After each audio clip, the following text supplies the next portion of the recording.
Hi mga Jervo, this is Francis Waracel Veru and another life update tayo. So ngayon, I'm here sa Barangay Mabunaw, Municipality of Tabuelan. So I'm having a rest.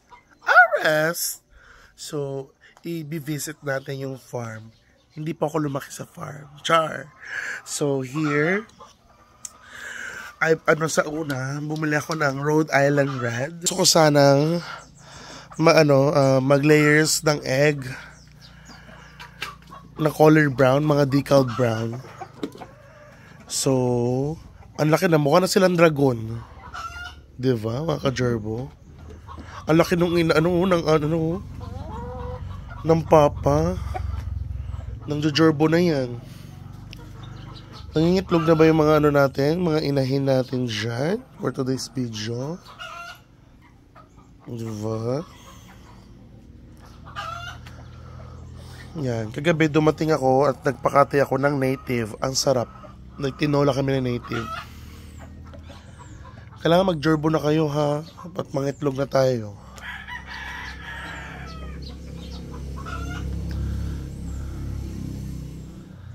Yan. So, dito sa another house, kasi every house ng breeding, meron tayong set na merong may papa at saka mama. So, ito yung another house natin. Pinagsama natin yung yan. Yung mga loman. At may kasama siyang isa pang dragon. Kasi nabili natin 2 lalaki at 6 na babae. Yan. Ilang babae yung sinama natin dito. Laki ng Rhode Island Red. Yan. From the other side is mga baboy na. Yan, tingnan natin. Dito tayo. So, meron ditong mga 7 siguro inahin, mga mother. So 2 buntis na ata sila. Nanganak na kasi.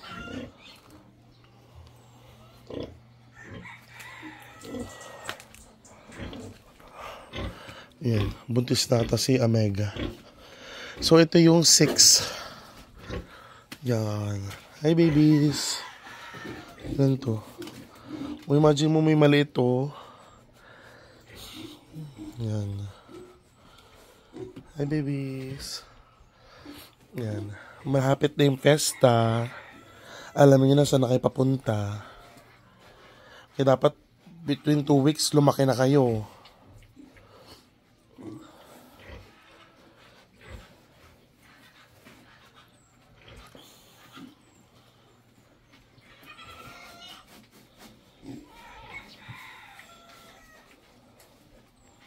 Yan yung mga natin. So, 7 to eh. Pero namatay yung isa. So, ito yung 1. Buntis yan. Para manganganak na to ngayong September. 1. Hi, mami. 1. 2. Najerbohan na yan. Ito. Kasi merong awareness ngayon dito sa amin ng ASF. So, every now and then, disinfect kami ng Sunrox, chlorine, kumuha pa kami ng mga kamangyan, tubig dagat. Yan. So, ito yung 4 na mother ko. So, from now, hindi muna namin pinapajerbuhan ng AI kasi may siya. Meron pang awareness ng ASF. Yan yung mga native natin. Tinali muna namin kasi baka nakawin for today's video. Alam niyo yan. Yan. 4 yung dalaga natin. Pero yung 3, matagal lang ginajorbuhan. So yung 4 na dalagang to, bagong ano lang yan, bagong sibol na. Ito yung isang mami natin. Siya yung nanganak nung 7 pero 6 na lang. Sobrang late kasi nung isa, sobrang hindi na kinaya. Yan.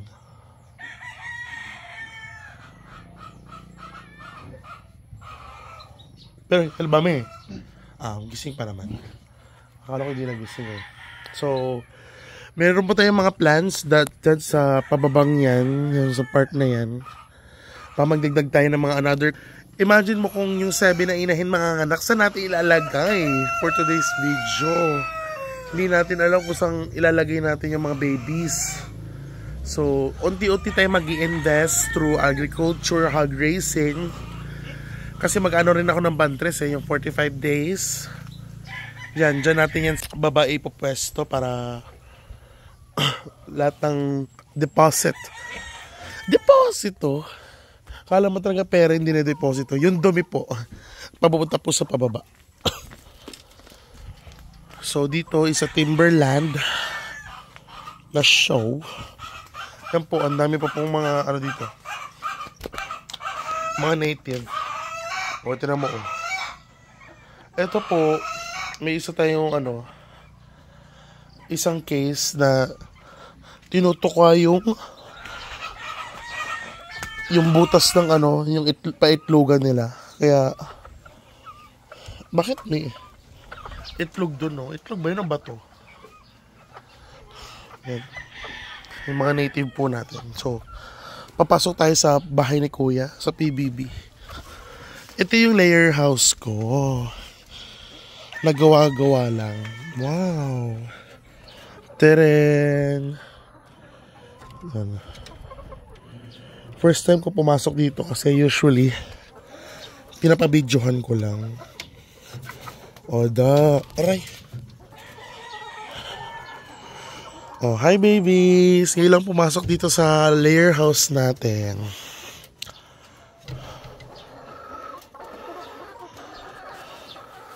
Tcharan. Uy, nangyari sa'yo dyan. Ayan, di ba may ilang itlog na to? 1. Ay, inuubo pala ang ka-gerbo natin. Ayan. Merong pagkain, merong tubig.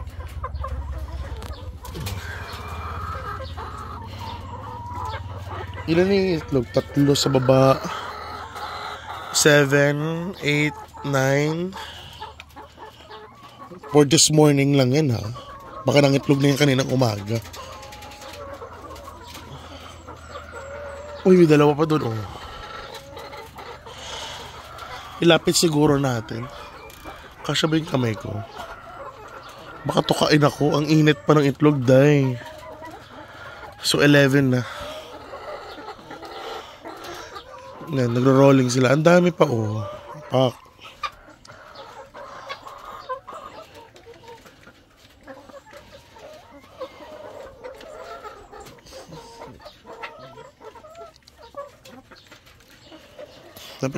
Dapat laging gagalaw-galawin dahil yung pagkain nila para kunyari nalalagyan ng bagong pagkain yung eksena.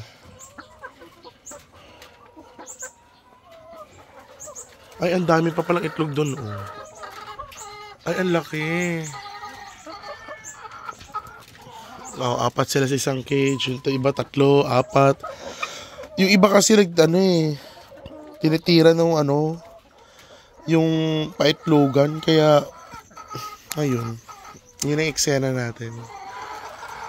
Pero hindi pa rin ako lumaki sa farm. Char. Let's go lang. Mag-i-invest through sa layers ng egg. Nag-supply tayo dito sa barangay ng eggs. Binibenta lang namin siya for the meantime. Ngayon nagsisimula kami. Kahit papaano kumikita kami ng 600 pesos per week. Diba? Saan ka kukuha ng 600 pesos per week? Balik na yung puhunan sa pag-feeds. Nakabayad na kami ng kuryente ka sa katubig dito.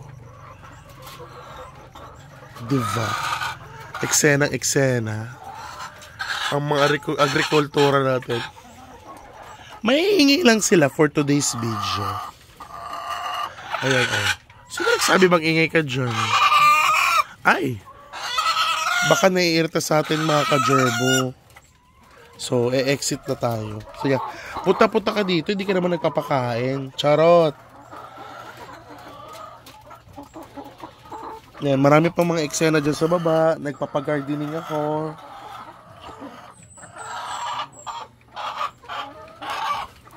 Yan. So, pwede na ako exit. Pwede na ba? Baka masama yung loob nyo nung nandito ako. At talaga, ay bakla, pumasok ka pa dito, hindi ka naman nagpakain. Mamaya na ulit. Bye mga ladies and gentlemen. Mga ladies and gentlemen. Ilalak na natin yung pintuan. Oh, lapit naman masyado.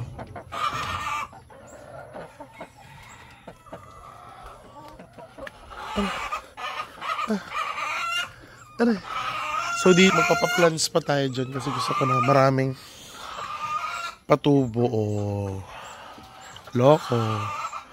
May ampalaya rin ako dito, no? Yan. Another life update mga gerbo. Opak. Bye.